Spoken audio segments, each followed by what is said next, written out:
സത്യവിശ്വാസികളെ, വിശ്വാസിനികളെ, സഹോദരി സഹോദരന്മാരെ, പ്രപഞ്ച സൃഷ്ടാവായ റബ്ബുൽ ആലമീനായ അള്ളാഹുവിൻ്റെ വിധിവിലക്കുകൾ ജീവിതത്തിൽ ഉടനീളം പാലിച്ചുകൊണ്ട് യഥാർത്ഥ മുത്തഖീങ്ങളായി തഖ്വയുള്ളവരായി ജീവിക്കണമേ എന്ന് എന്നെയും നിങ്ങളെയും ഈ സന്ദർഭത്തിൽ ഓർമ്മപ്പെടുത്തുകയാണ്, ഉപദേശിക്കുകയാണ്, തഖ്വ കൊണ്ട് വസിയത്ത് ചെയ്യുകയാണ്. അല്ലാഹു സുബ്ഹാനഹു വ തആല നമ്മെ എല്ലാവരെയും അവനിഷ്ടപ്പെടുന്ന അവൻ്റെ യഥാർത്ഥ സജ്ജനങ്ങളുടെ കൂട്ടത്തിൽ ഉൾപ്പെടുത്തി അനുഗ്രഹിക്കുമാറാവട്ടെ.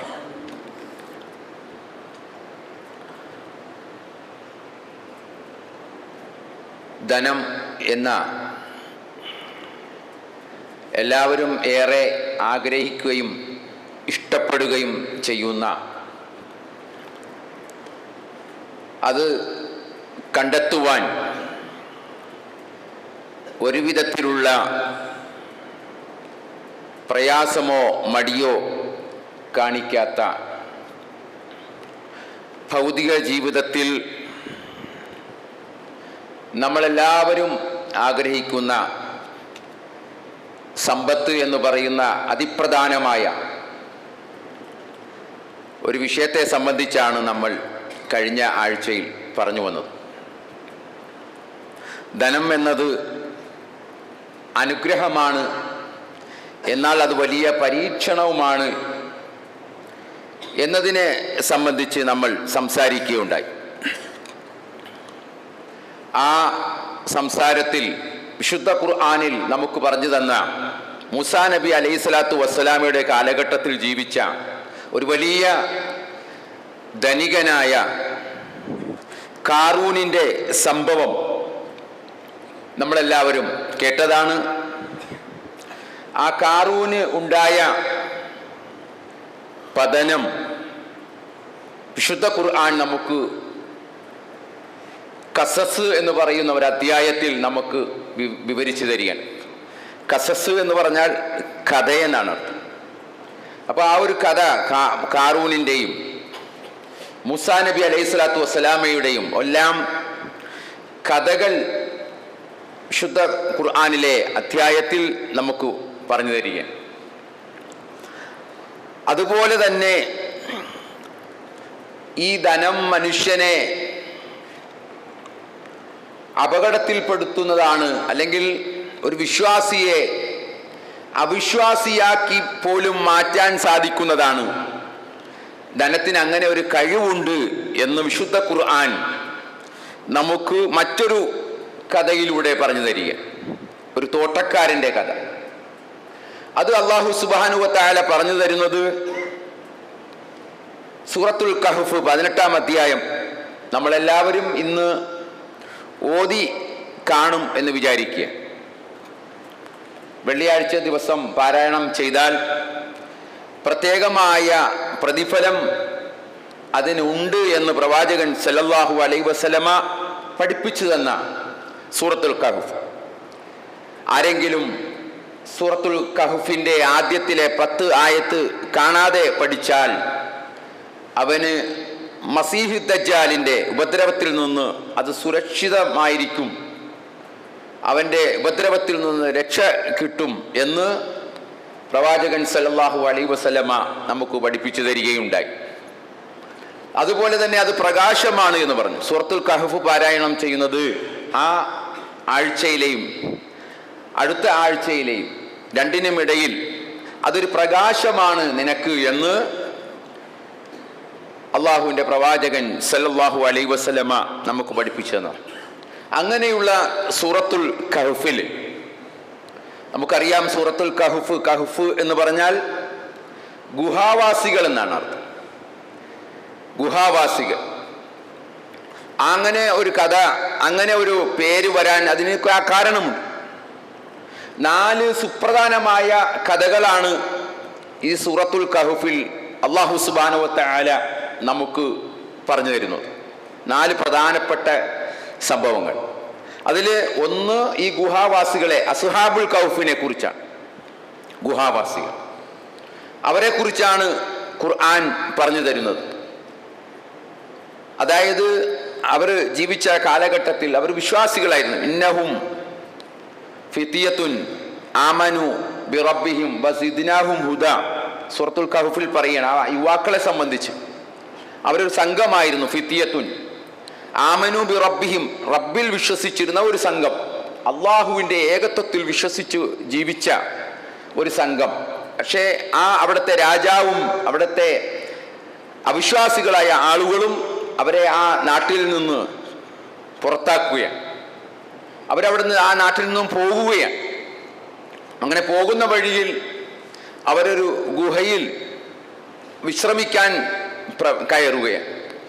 അങ്ങനെ വിശ്രമിക്കാൻ കയറി അവരെ അല്ലാഹു സുബ്ഹാനഹു വ തആല 300 വർഷക്കാലം ഉറക്കിക്കിടത്തിയെന്ന്. 300 വർഷക്കാലം. അങ്ങനെ പിന്നീട് അള്ളാഹു അവരെ ആ ഉറക്കത്തിൽ നിന്നും എഴുന്നേൽപ്പിക്കുകയാണ്. എഴുന്നേൽപ്പിക്കുമ്പോൾ അവരോട് ചോദിക്കുന്നുണ്ട്, എത്ര നാള് നിങ്ങൾ ഉറങ്ങി? അപ്പോൾ പറഞ്ഞത് ഒരു ദിവസമോ അല്ലെങ്കിൽ അര ദിവസമോ എന്ന്. ഒരു ദിവസം അല്ലെങ്കിൽ അര ദിവസമാണ് ഞങ്ങൾ ഉറങ്ങിയത് എന്ന്.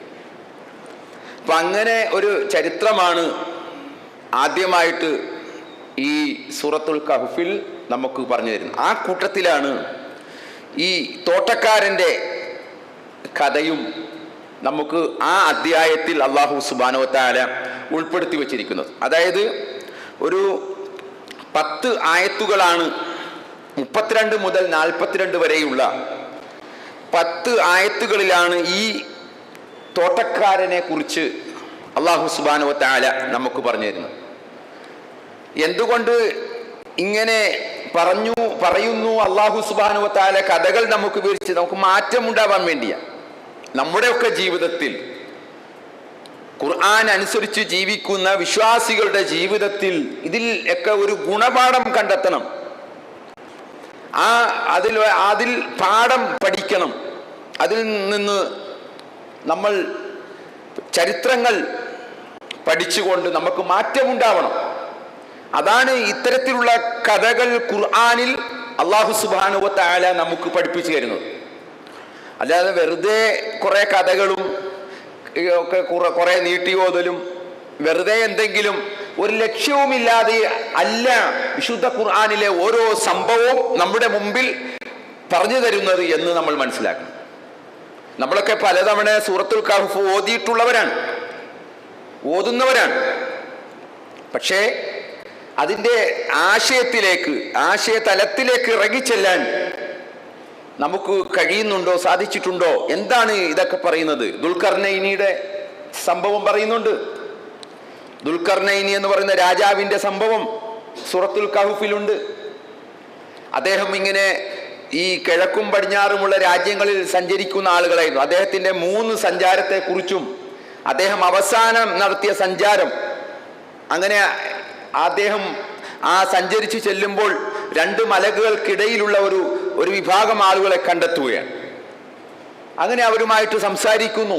അപ്പോൾ അവർ പറഞ്ഞു കൊടുക്കുന്നു, ഞങ്ങൾക്ക് ഇങ്ങനെ യജൂജും മഅജൂജിന്റെ ഉപദ്രവം ഞങ്ങൾക്ക് ഉണ്ടാവാറുണ്ട്, അവരുടെ ശല്യം ഞങ്ങൾക്ക് സഹിക്കാൻ കഴിയുന്നില്ല, അവരിൽ നിന്നും ഞങ്ങളെ രക്ഷിക്കണം, ഞങ്ങളെ സഹായിക്കണം എന്ന് പറഞ്ഞു. ഞങ്ങൾക്ക് അവരിൽ നിന്ന് ഉപദ്രവം ഉണ്ടാകാതിരിക്കാൻ ഒരു മതിൽ ഞങ്ങൾക്ക് നിർമ്മിച്ചു തരണം എന്ന് പറഞ്ഞുകൊണ്ട് പിന്നെ അവർ എന്ത് ചെയ്യണം, അദ്ദേഹത്തോട് പറയുകയും അദ്ദേഹം അതിൽ ഒരു മതിൽ നിർമ്മിച്ചു കൊടുക്കുകയും ചെയ്യുന്ന കഥ, ദുൽഖർനൈനി രാജാവിൻ്റെ കഥ കാണാം സൂറത്തുൽ കഹ്ഫിലാണ്.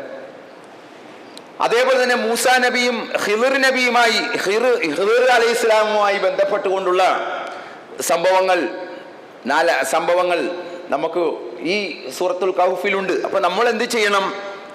നമ്മൾ ഈ സൂറത്തിൽ ഈ പറഞ്ഞിരിക്കുന്ന കാര്യങ്ങൾ ഒന്ന് കൃത്യമായി ഓരോ ഭാഗവും 4 സംഭവങ്ങളും നമ്മൾ പഠിച്ചിരിക്കണം, അറിഞ്ഞിരിക്കണം.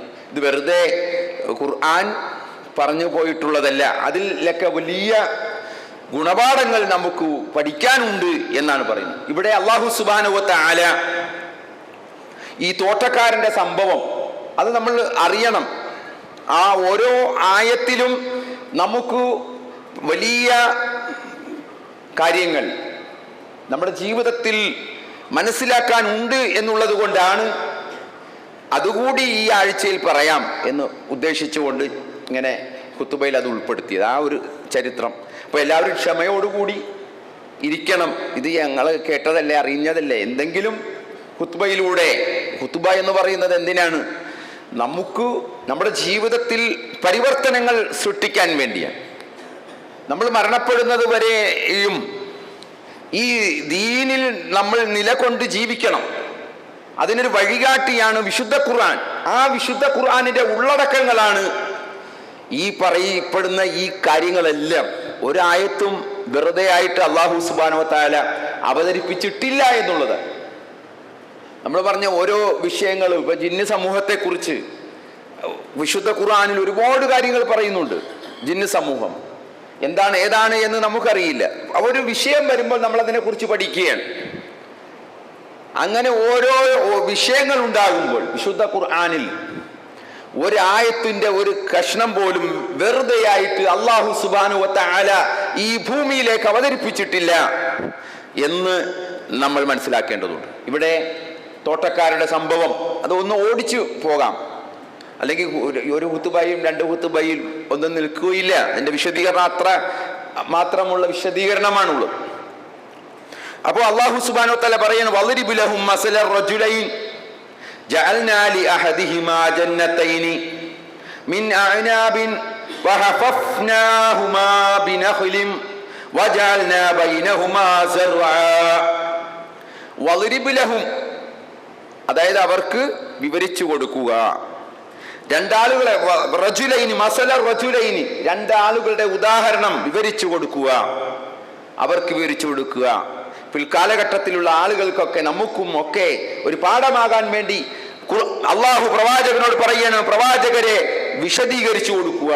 ജഅൽനാ ലിഅഹദിഹിമാ ജന്നതൈൻ, അവരിൽ ഒരുവന് പലതരം മുന്തിരികളുടെ രണ്ട് തോട്ടങ്ങൾ, മിൻ അഅനാബിൻ, മുന്തിരികളുടെ രണ്ട് തോട്ടങ്ങൾ നാം ഉണ്ടാക്കി കൊടുത്തു.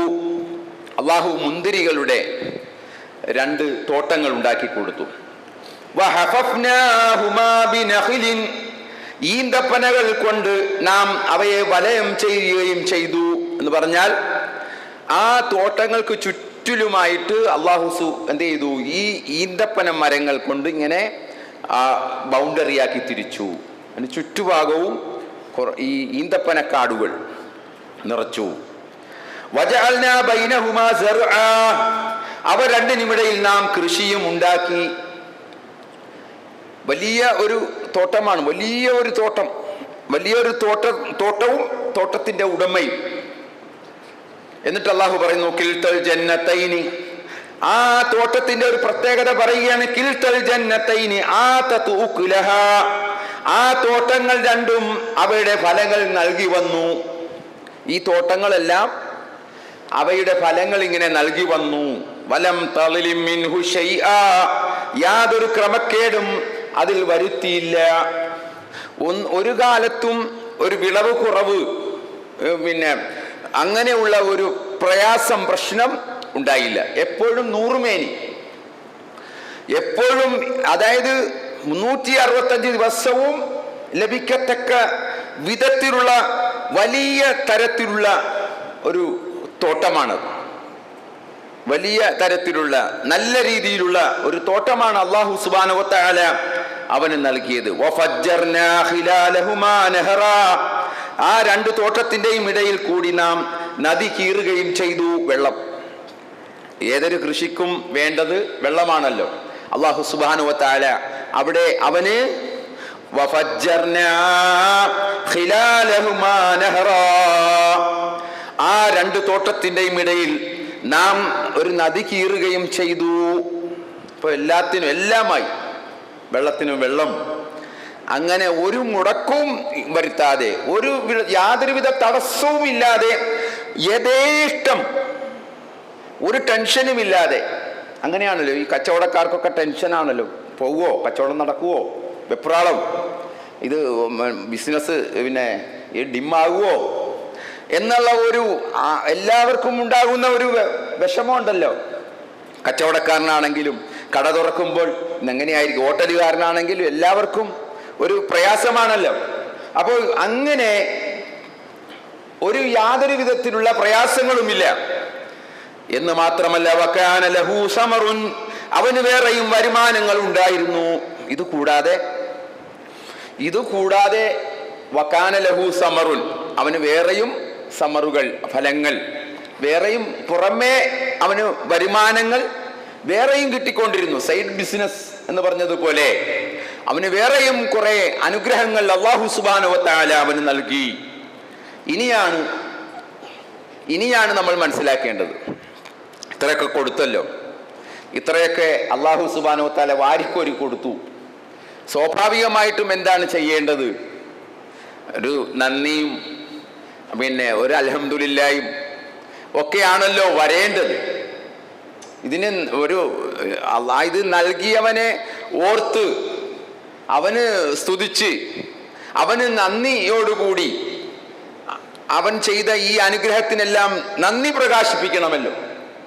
അതാണ് വേണ്ടിയിരുന്നത്. പക്ഷേ ഇനിയാണ്, നോക്കിക്കോ, ഖുർആൻ പറയുകയാണ്, ഫഖാല ലിസാഹിബിഹി വഹുവ യുഹാവിറുഹു. അവന്റെ കൂട്ടുകാരനുണ്ടായിരുന്നു, അവനൊരു അടുത്ത സ്നേഹിതനുണ്ട്, കൂട്ടുകാരനുണ്ട്. അയാൾ കുറച്ചു പിന്നെ നല്ല വിശ്വാസിയാണ്, നല്ലൊരു ചങ്ങാതി, നല്ലൊരു കൂട്ടുകാരൻ. ഇപ്പം പറയാണ്, ആ കൂട്ടുകാരനോട് പറയുകയാണ്, അവന് ഇങ്ങനെ വാദപ്രതി ഒരു വെല്ലുവിളി സ്വരത്തിൽ പറയുകയാണ്, അനാ അക്സറു മിൻക മാലൻ വഅഅസ്സു നഫറാ, ഞാൻ നിന്നേക്കാൾ ധനം കൂടുതലുള്ളവനും അധികം സംഘബലമുള്ളവനുമാണ്. ഇവൻ പറയുകയാണ്. ഇതെല്ലാം കണ്ടപ്പോ ഇവൻ പറയുകയാണ്, ഞാൻ നിന്നേക്കാൾ, അനാ അക്സറു മിൻക മാലൻ, ഞാൻ നിന്നേക്കാൾ പണമുള്ളവനാണ്, നിന്നേക്കാൾ മികച്ചു നിൽക്കുന്നവനാണ്, വഅഅസ്സു നഫറാ, സംഘബലമുള്ളവനുമാണ്. ആളും അർത്ഥവും എല്ലാത്തിനും പിന്നെ ആളുണ്ട്, ചുറ്റുഭാഗത്തും ആള്, എന്തിനും ആളുകൾ അവന്റെ ചുറ്റിലുമുണ്ട്. എന്തിനും ഏതിനും തയ്യാറായിക്കൊണ്ട് ഒരു സംഘം ആളുകൾ അവനോടൊപ്പമുണ്ട് പറയുക. ഇനി തോട്ടത്തിലേക്ക് അവൻ കയറുമ്പോഴൊക്കെ അവന്റെ പിന്നെ അതുകൂടി ഖുർആൻ പറഞ്ഞു തരികയാണ്. വദഖല ജന്നതഹു വഹുവ ളാലിമുൻ ലിനഫ്സിഹി ഖാല മാ അظن അൻ തബീദ ഹാദിഹി അബദാ. വദഖല ജന്നതഹു, അവൻ അങ്ങനെ തോട്ടത്തിലേക്ക് കടക്കുകയാണ്. തോട്ടത്തിലേക്ക് എങ്ങനെയാ പ്രവേശിക്കുന്നത്? വഹുവ ളാലിമുൻ ലിനഫ്സിഹി, അഹങ്കാരിയായിക്കൊണ്ട്, അക്രമിയായിക്കൊണ്ടാണ് കയറുന്നത്. ഒരു വിനയത്തോടുകൂടി അല്ലാഹ് അൽഹംദുലില്ലാ മാഷാ അല്ലാ എന്ന് പറയാതെ, എന്ന രീതിയിൽ ആകാതെ, അവനങ്ങനെ ഞാൻ എന്നുള്ള ഞെളിഞ്ഞ് എന്റേതാണെന്നുള്ള ഭാവത്തിൽ അവനങ്ങോട്ട് കയറുകയാണ്. ഇതെല്ലാം നമ്മളോടൊപ്പം പിന്നെ നമ്മുടെ പരിസരത്തും ഒക്കെ നമ്മുടെ ബിസിനസ്സിലും ആയിട്ട് ബന്ധപ്പെട്ടൊക്കെ കൂട്ടി വായിക്കണം. അതിനാണ് ഖുർആൻ ഇത് പറഞ്ഞു തരുന്നത്. നമ്മളും ഒക്കെ, നമ്മുടെ കൂട്ടത്തിലുള്ളവരും ഇല്ലാത്തവരും ഒക്കെ ഉണ്ട്. ഇപ്പൊ ഉള്ളവർ, സമ്പത്ത് നൽകപ്പെട്ടവർ ശ്രദ്ധിക്കേണ്ട കാര്യങ്ങളാണ് ഈ പറഞ്ഞത്. ഇവന് സമ്പത്ത് കൊടുത്തപ്പോൾ അവൻ കാണിച്ചത് എന്താണ്? ഇതെന്റേതാണെന്നുള്ള ഭാവത്താൽ എല്ലാവിധ പിന്നെ ഗർവവും അഹംഭാവവും അഹങ്കാരവും എല്ലാം ഒത്തിണങ്ങിക്കൊണ്ട് അക്രമിയായിട്ടാണ് അവൻ എന്ത് ചെയ്യുന്നത്? അവന്റെ തോട്ടത്തിൽ പ്രവേശിക്കുന്നത്. തീർന്നില്ല.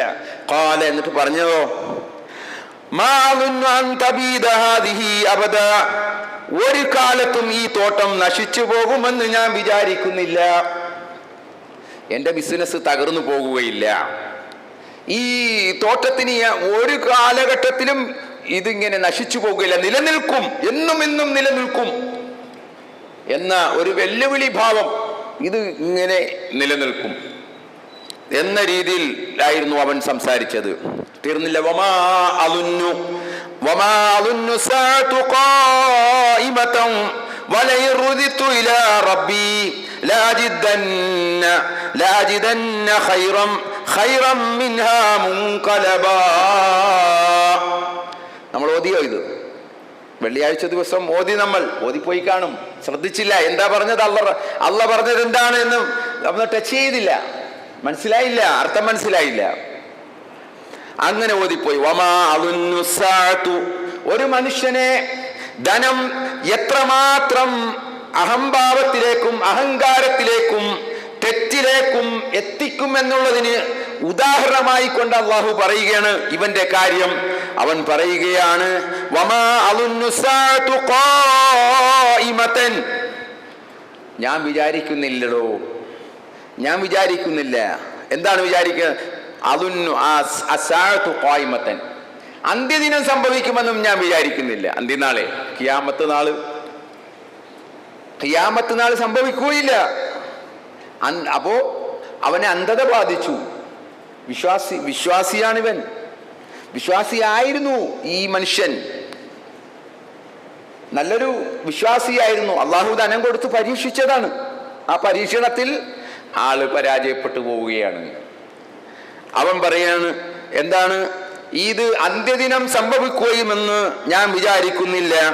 ഇനി വലയുറുദിതു ഇലാ റബ്ബി, ഇനി അന്ത്യദിനം സംഭവിച്ച് അള്ളാഹുവിന്റെ എന്റെ രക്ഷിതാവിന്റെ അടുക്കലേക്ക് ഞാൻ പോയാൽ ലാജിദന്ന ഖൈറൻ മിൻഹാ മുൻഖലബാ, ഇതിനേക്കാൾ നല്ലത് തരാനും എന്റെ റബ്ബിന് കഴിവുള്ളവനാണ്. അന്ത്യദിനം സംഭവിക്കുകയില്ല. ഇനി സംഭവിച്ചാലോ, ഞാൻ അവിടെ ചെന്നാലും എനിക്കൊരു കുറവും എൻ്റെ റബ്ബ് വരുത്തുകയില്ല.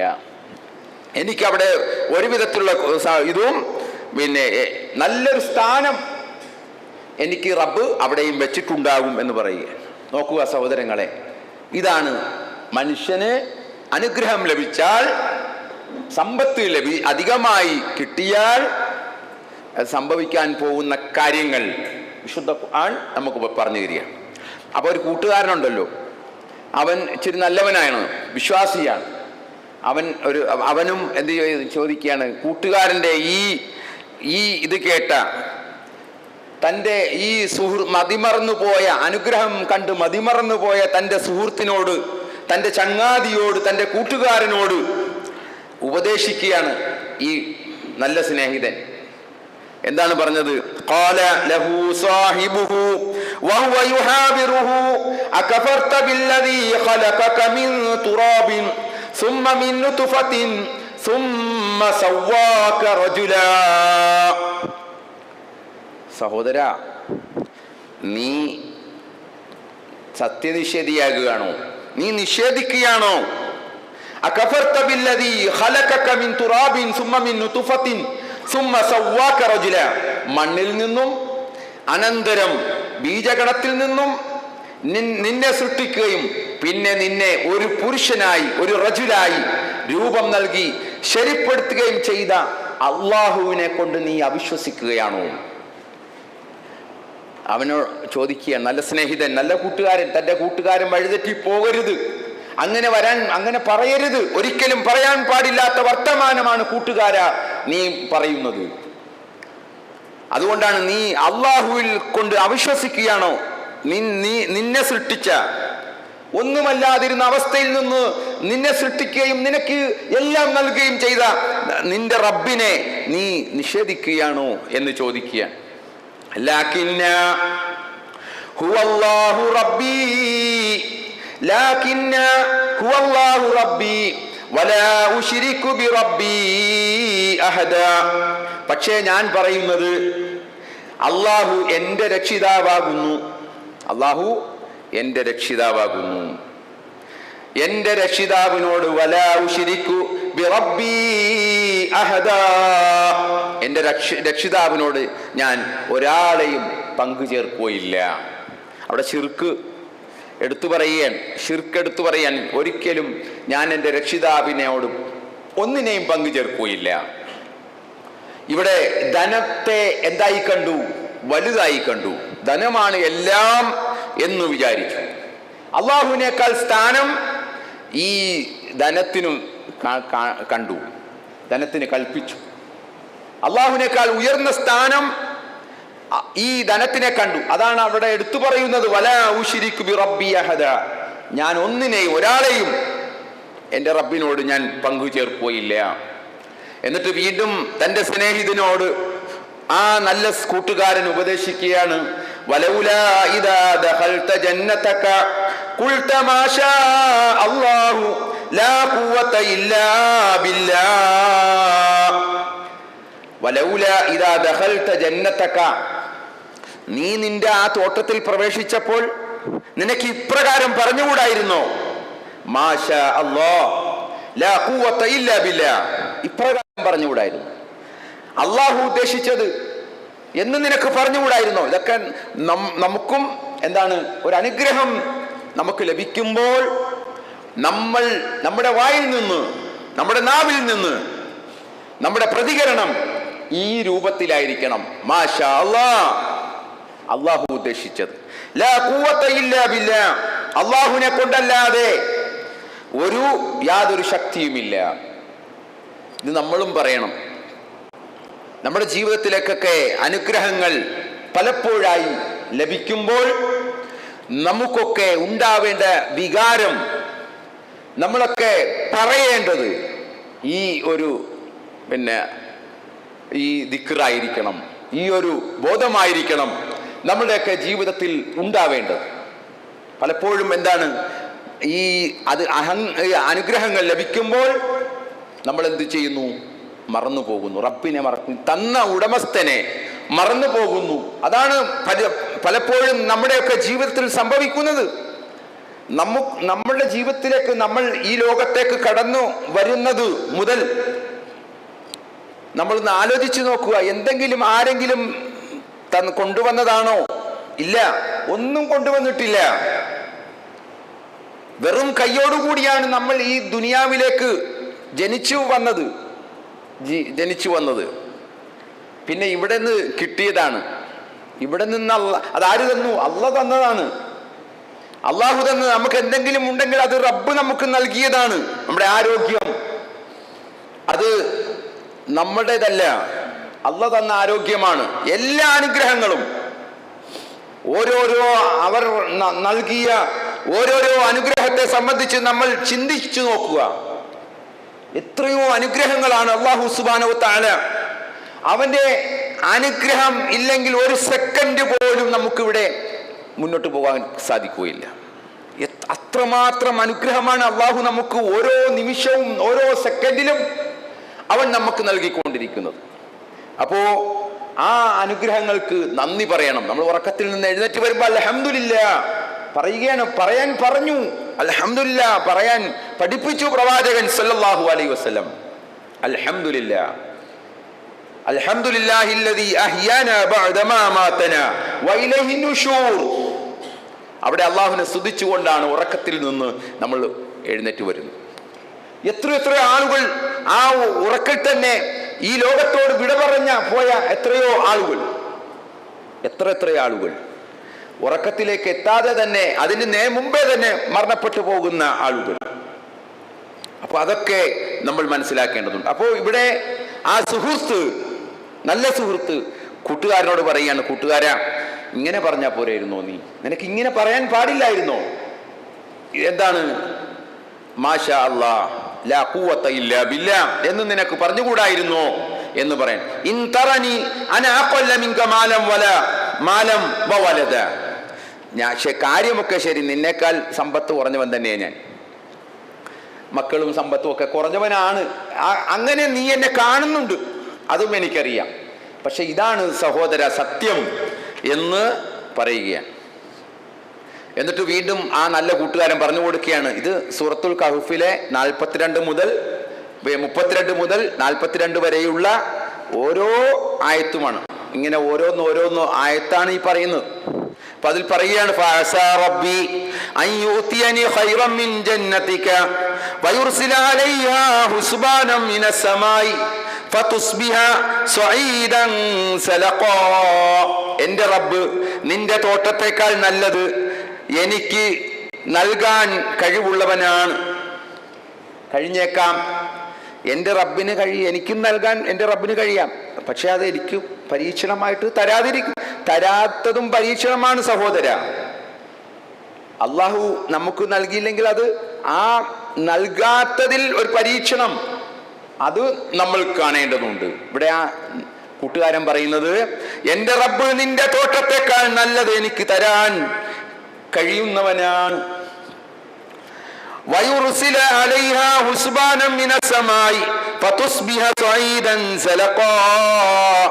അതിന്മേൽ അഥവാ നിന്റെ തോട്ടത്തിന്മേൽ ആകാശത്ത് നിന്ന് ഇടിവാളയക്കുവാനും അങ്ങനെ അത് വഴുതുന്ന മൺപ്രദേശമായി തീരുവാനും മതിയാകുന്നതാണ്.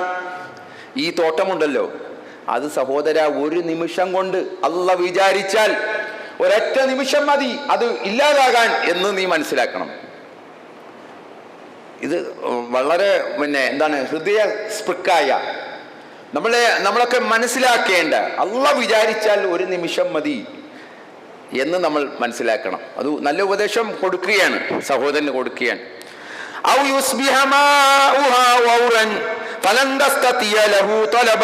അല്ലെങ്കിൽ വെള്ളം വറ്റിപ്പോയാൽ, ആ തോട്ടത്തിലേക്ക് വരുന്ന ജലം അത് നിലച്ചു പോയാൽ, ഇല്ലാതായാൽ നിനക്ക് എന്ത് ചെയ്യാനാണ് സാധിക്കുക? വല്ലതും ചെയ്യാൻ നിനക്ക് സാധിക്കുമോ?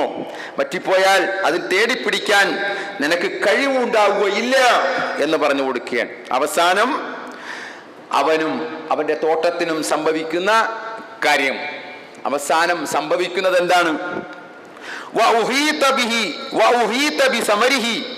അവന്റെ സമൃദ്ധി മുഴുവനും, അവന്റെ ഉണ്ടായതെല്ലാം ആപത്തുകളാൽ വലയം ചെയ്യപ്പെട്ടു.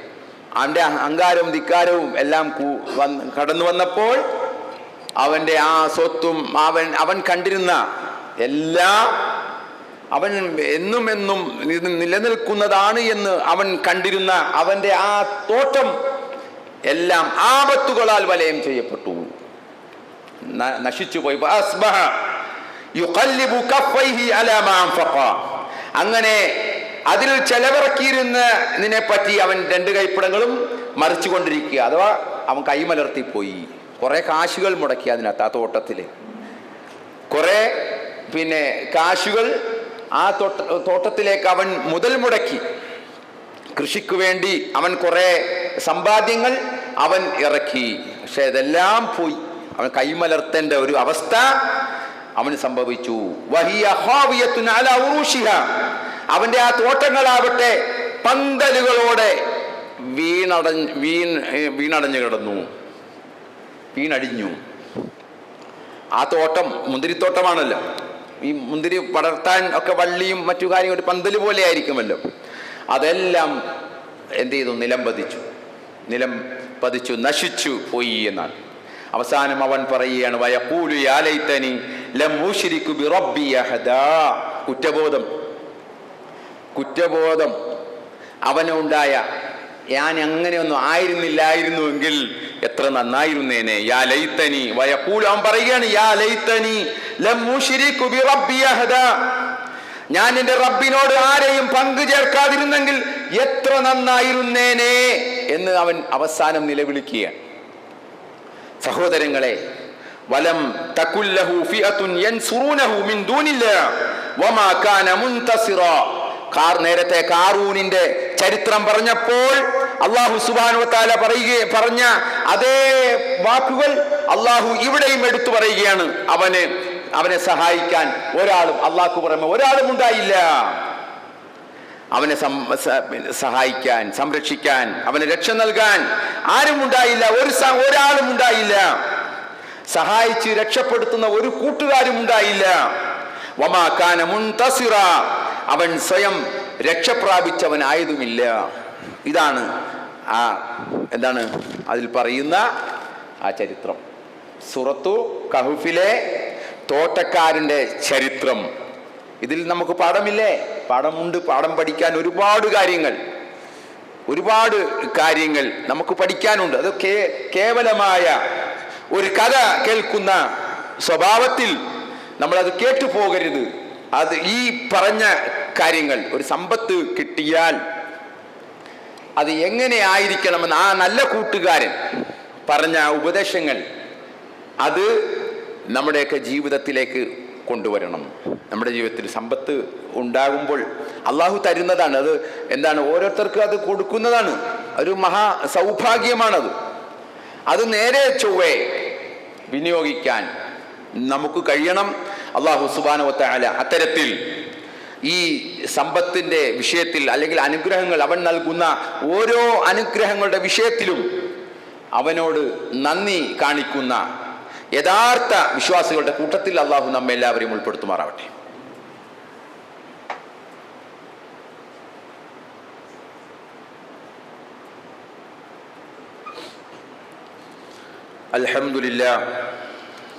അൽഹംദുലില്ലാഹി റബ്ബിൽ ആലമീൻ വൽ ആഖിബത്തു ലിൽ മുത്തഖീൻ വസല്ലല്ലാഹു അലാ നബിയിൽ മുർസലീൻ വഅലാ ആലിഹി വസ്വഹാബിഹി അജ്മഈൻ. അമ്മാ ബഅദ് ഇത്തഖുല്ലാഹ ഇബാദല്ലാഹ് ഊസിക്കും സാനിയം ബിത്തഖ്വല്ലാഹ്. പ്രിയമുള്ള സഹോദരന്മാരെ, ഒരിക്കൽ കൂടി അള്ളാഹുവിൻ്റെ വിധിവിലക്കുകൾ അനുസരിച്ച് ജീവിക്കണമെന്ന് എന്നെയും നിങ്ങളെയും ഉപദേശിക്കുകയാണ്. അള്ളാഹു നമ്മെ എല്ലാവരെയും അനുഗ്രഹിക്കുമാറാവട്ടെ. ധനം എന്നത് അനുഗ്രഹവും അതൊരു പരീക്ഷണവുമാണ് എന്നാണ് നമ്മൾ പറഞ്ഞു വന്നത്. ധനം കൊണ്ട് ചില ഉപകാരങ്ങൾ ഉണ്ട്, അത് അങ്ങനെ ഉള്ള ഉപകാരങ്ങളുണ്ടെങ്കിലും ആത്യന്തികമായി അതൊരു പരീക്ഷണമാണ് എന്ന് നമ്മളൊക്കെ മനസ്സിലാക്കി ജീവിക്കേണ്ടതുണ്ട്. പ്രവാചകൻ സല്ലല്ലാഹു അലൈഹി വസല്ലമ അവിടുത്തെ ഹജ്ജത്തുൽ വിദാഇന്റെ വേളയിൽ പ്രവാചകൻ ഈ ലോകത്ത് നിന്ന് വിട പറയുന്ന ആ സന്ദർഭത്തിൽ അവസാനത്തെ ഖുതുബ, അവസാനത്തെ പ്രഭാഷണം നബിയുടെ ജീവിതത്തിലെ ആ പ്രസംഗത്തിൽ നബി പറയണം, കുറേ കാര്യങ്ങൾ പറഞ്ഞ കൂട്ടത്തിൽ നബി സല്ലല്ലാഹു അലൈഹി വസല്ലമ നമ്മളോട് പറയണം, മൽ ഫഖുറു അഖ്ശ അലൈക്കും, നിങ്ങളിൽ ഞാൻ ദാരിദ്ര്യത്തെ ഭയപ്പെടുന്നില്ല, വലാകിന്നി അഖ്ശ അൻ തുബ്സത ദുനിയ അലൈക്കും, നിങ്ങളുടെ ഇടയ്ക്ക് നിങ്ങൾക്ക് ദുനിയാവ് ഇങ്ങനെ വിശാലമാകുന്നതിനെയാണ്, തുറന്നു തരുന്നതിനെയാണ് ഞാൻ ഭയപ്പെടുന്നത് എന്ന് നബി സല്ലല്ലാഹു അലൈഹി വസല്ലം പറയുന്നു. ഇന്ന് നമ്മുടെ സമൂഹത്തിൻ്റെ സ്ഥിതി ഇത്തരത്തിൽ നബി പറഞ്ഞ ആ ഒരു കാര്യത്തിലേക്ക് നമ്മൾ എന്ത് ചെയ്യുക, നമ്മൾ കൂട്ടി വായിക്കുക. ഇന്ന് സമ്പത്തുമൊക്കെ കിട്ടുമ്പോൾ എന്തൊക്കെയാണ് ആ സമ്പത്ത് കൊണ്ട് കാണിക്കുന്നത്, ജീവിതത്തിൽ എന്തെല്ലാം തരത്തിലുള്ള ഇസ്ലാമികമായ വിരുദ്ധമായ അള്ളാഹും റസൂലും പഠിപ്പിച്ചതിനെതിരായ കാര്യങ്ങൾ വരെ ധനം കൊണ്ട് ഞാൻ എൻ്റെ ധനം, എൻ്റെ സ്വത്ത്, എൻ്റെ സമ്പത്ത് ഞാൻ അത് ഇഷ്ടമുള്ളതുപോലെ ഞാൻ ചെയ്യും, നീ ആരാടാ ചോദിക്കാൻ എന്ന രീതിയിലുള്ള എന്ത് ചെയ്യാണ് ആ ആർഭാടങ്ങൾ, ആഡംബരങ്ങൾ, ചെറിയ ചെറിയ നിസ്സാരമായ കാര്യങ്ങൾക്ക് പോലും വലിയ വലിയ ലക്ഷങ്ങൾ അടിച്ചു പൊളിക്കുന്ന, തുലച്ചു കളയുന്ന നമുക്കിടയിൽ ദരിദ്രരായ ലക്ഷങ്ങൾ ജീവിക്കുമ്പോൾ അവരെ ഒന്നും പരിഗണിക്കാതെ എൻ്റെ സ്വത്ത് ഞാൻ സമ്പാദിച്ച ഒരു കാറൂനിന്റെ ചിന്തയൊക്കെ നമുക്കിടയിൽ നമ്മെ ഭരിച്ചുകൊണ്ടിരിക്കുന്നു എന്നുള്ള കാര്യം നമ്മൾ മനസ്സിലാക്കുക. നമ്മുടെ വീട്ടിൽ ഒരു കല്യാണം വന്നാൽ, അല്ലെങ്കിൽ നമ്മുടെ കുടുംബത്തിലൊരു കല്യാണം വന്നാൽ ഒക്കെ എന്താണ് സംഭവിക്കുന്നത്? നാടോടുമ്പോൾ നടുവേ ഓടുന്ന അവസ്ഥ. അതൊക്കെ അത് വേണ്ടേ ഇത് വേണ്ടേ, ഒന്നും വേണ്ടാത്ത വളരെ ചുരുങ്ങിയ രീതിയിലൊക്കെ നടത്തുന്ന കല്യാണങ്ങളൊക്കെ ഇന്ന് വലിയ മാമാങ്കങ്ങളായിട്ട് മാറിയിരിക്കുക. ലക്ഷങ്ങൾ പൊടിപൊടിക്കുന്ന ആവശ്യമില്ലാത്ത ഇസ്ലാമിക വിരുദ്ധമായ കാര്യങ്ങൾ ഒക്കെ നടത്തിക്കൊണ്ടിരിക്കുകയാണ്. ഒരു കാര്യവുമില്ല. വളരെ ലളിതമാണ് ഇസ്ലാമിലെ വിവാഹം, വളരെ ലളിതമാണ്. പക്ഷെ അതിനെ പോലും എന്ത് ചെയ്യാണ്, അവിടെ പോലും പെണ്ണാണെങ്കിൽ വീട്ടുകാരാണെങ്കിൽ ആ പെണ്ണിനെ കെട്ടിച്ചു വിടാൻ, വിവാഹം ചെയ്തയക്കാൻ പാടുപെടുന്നു. എന്താണ് കാര്യം? സ്ത്രീധനം കൊടുക്കാനില്ല. ആര് പറഞ്ഞു സ്ത്രീധനം വിവാഹത്തിൻ്റെ ഒരു കാര്യമാണ് എന്ന്? ഇസ്ലാം പഠിപ്പിച്ചിട്ടില്ല. ഇസ്ലാം ഹറാമാക്കിയതാണ്. പുരുഷനോടാണ് പറഞ്ഞത് നീ അവൾക്ക് കൊടുക്കാൻ, സ്ത്രീയോട് പറഞ്ഞിട്ടില്ല. ഇസ്ലാം സ്ത്രീയോട് പറഞ്ഞില്ല നീ പുരുഷന് കൊടുക്കാൻ. നിസായിന് കൊടുക്കാനാണ്, പെണ്ണിന് കൊടുക്കാനാണ് ഇസ്ലാമിലെ കൽപ്പന. പക്ഷെ നമ്മുടെ നാട്ടിൽ അത് ആണിനെ കൊടുക്കുന്ന സമ്പ്രദായം കൊണ്ടുവന്ന് എത്രയോ ആളുകൾ അതിൻ്റെ പേരിൽ വിഷമിക്കുന്നു, പ്രയാസപ്പെടുന്നു. അപ്പൊ ഇങ്ങനെ ആ ധനത്തിൻ്റെ ആ രൂപം, ധനം കൈകാര്യം ചെയ്യുന്ന രൂപം മാറിയിരിക്കുകയാണ്. അപ്പോൾ പല വിധത്തിലാണ് ആളുകൾ അതിനെയൊക്കെ സമീപിക്കുന്നത്. ധനം ഉണ്ടാകുമ്പോൾ കാണുന്നത് അതാണ് സമ്പത്തു പറഞ്ഞ കൂട്ടത്തിൽ പിന്നെ വാംബാലുക്കും വാ ഔലാദുക്കും എന്ന് പറഞ്ഞിട്ടുണ്ട്. അവിടെ ഈ ഔലാദ് വരുന്ന രംഗങ്ങളാണ് ഈ പറഞ്ഞത്. അതിനെ ഒന്നും ഒരു സമ്പത്ത് ഉണ്ടാക്കാനുള്ള ഒരു മാർഗമായിട്ട് വിവാഹത്തെ കാണരുത്. മറിച്ച് അത് വേറെയാണ്. അത് വളരെ ലളിതമാണ്, നിസ്സാരമാണ്. ഒരു വരനും ഒരു വലിയും 2 സാക്ഷികളുമായാൽ ഇസ്ലാമിൽ വിവാഹമായി. അതിന് ലക്ഷങ്ങൾ പിന്നെ എന്ത് ചെയ്യണം, പൊടിക്കേണ്ട കാര്യമില്ല. കടം വാങ്ങി എല്ലാം സ്വന്തം ചില ആളുകളൊക്കെ വിവാഹം നടത്തുന്നത് സ്വന്തം വീട് പോലും വിറ്റിട്ട. വിവാഹം കഴിഞ്ഞിട്ട് ഇവർ ഇനി എങ്ങോട്ടാണ്, വാടക വീട്ടിലേക്കാണ് പോകുന്നത്. എത്രയോ സംഭവങ്ങൾ, എത്രയോ ആളുകൾ അതിൻ്റെ പേരിലൊക്കെ വിഷമിക്കുന്നവർ. അപ്പോൾ ഇതൊക്കെ നമ്മൾ ശ്രദ്ധിക്കണം. അല്ലാഹു സുബ്ഹാനഹു വ തആല ആ ധനം കൈകാര്യം ചെയ്യേണ്ട രൂപം വളരെ കൃത്യമായിട്ട് നമുക്ക് പഠിപ്പിച്ചു തന്നിട്ടുണ്ട്. അതനുസരിച്ച് നമ്മൾ മുന്നോട്ട് പോകണം. എന്നാലേ മുസ്ലിം ആവുകയുള്ളൂ. അല്ലെങ്കിൽ ഈ തോട്ടക്കാരൻ്റെ അവസ്ഥയിലേക്ക് നമ്മൾ മാറും. അതാണ് ഈ തോട്ടക്കാരൻ്റെ കഥയൊക്കെ ഖുർആൻ നമുക്ക് പറഞ്ഞത്. അല്ലാഹു സുബ്ഹാനഹു വ തആല അങ്ങനെ ബുദ്ധിപരമായി ചിന്തിച്ച് കാര്യങ്ങൾ മനസ്സിലാക്കി അതനുസരിച്ച് പ്രവർത്തിക്കുന്ന യഥാർത്ഥ വിശ്വാസികളുടെ കൂട്ടത്തിൽ അല്ലാഹു നമ്മെ എല്ലാവരെയും ഉൾപ്പെടുത്തുമാറാവട്ടെ. നമ്മിൽ നിന്നും വന്നുപോയ ചെറുതും വലുതുമായ വീഴ്ചകൾ, പോരായ്മകൾ, പാപങ്ങൾ, തെറ്റുകൾ എല്ലാം അല്ലാഹു സുബ്ഹാനഹു വ തആല നമുക്ക് പുറത്തു